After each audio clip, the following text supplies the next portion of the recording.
Okay, you've got two curves being shown. F of theta is the curve that creates the region R, and then you have another curve, which is G of theta, which is this red one here. Okay, and it's telling me that we're looking at this graph from 0 to pi halves. So if you actually look at this graph on the calculator also, you'll notice that theta equals 0 is here for both graphs, and then theta equals pi halves is over here. So it's saying find the area of R. So area of a polar is 1/2. R, the R graph is the black one, so that's my F of theta. So 1/2 the function squared. And then we just need the bounds, and they gave us the bounds, and you can double check that that's the complete graph. So this would be the setup. 1/2, 0 to pi half of F of theta squared, and using your calculator, you're gonna get to 0.648. Okay, the next part says there is a ray, theta equals K, and the answer is somewhere between 0 and pi half, that divides region S into two equal areas. So theta equals K, so let's just kind of approximate. So this would be the ray that divides that region S into two equal areas. It wants to set up an integral that gives a way to solve for K, though we're not actually going to solve it, we just want to set it up. Okay, there's a couple ways you can think about it.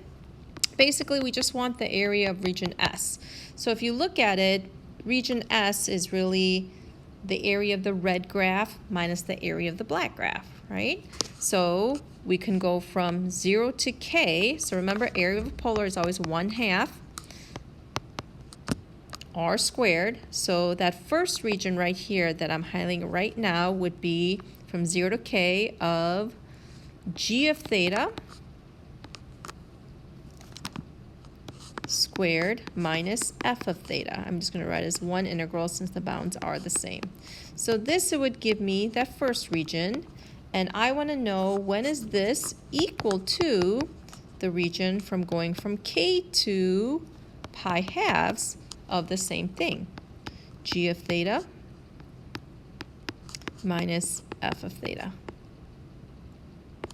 Make sure I put the squared in the correct place. Okay, there are multiple variations on this, but this is one way you can do it. So again, 1/2 R squared from 0 to K. When is this the same as this area in red that I have? So I just went from K to pi. Okay, part C, it says, again, theta is a number between 0 and pi halves.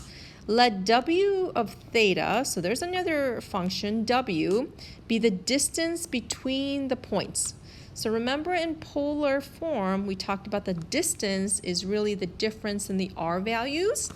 So W of theta is just really the difference between the two functions, right? Instead of G of theta equals, what is G of theta?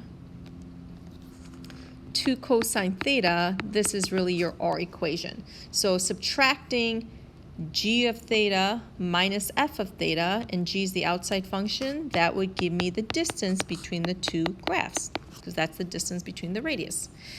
Now, I want the average value. So how do we find the average? 1 over b minus a times the integral. So in order to find the average of W, I'm going to write it like this. We integrate the function from 0 to pi half, so W of theta, and then remember we need to divide by that integral. So remember this formula, 1 over b minus a integral a to b of f of x dx. That's what we're using. And using the calculator, if I punch this out to 3 decimals, it's 0.485.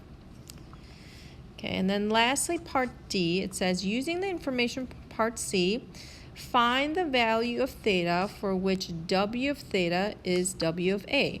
So this is the average value that we just found. So they want to know when is this, when is W of theta, which we said is G of theta minus F of theta, when is that equal to 0.485? So we're going to go ahead and solve this on the calculator, and if you do that, y1, y2, find the intersection, you end up with theta equals 0.518 if you round to 3 decimals, okay? And then it says is the function w of theta increasing or decreasing? So whatever function you're talking about, if it asks about increasing or decreasing, we need to take the derivative. So I want to find the derivative at this point. So the derivative of w at 0.518, I'm going to have my calculator calculate that number. All we need to figure out if it's positive or negative. It ends up being a negative number. So I can say that w theta is decreasing at theta equals 0.518.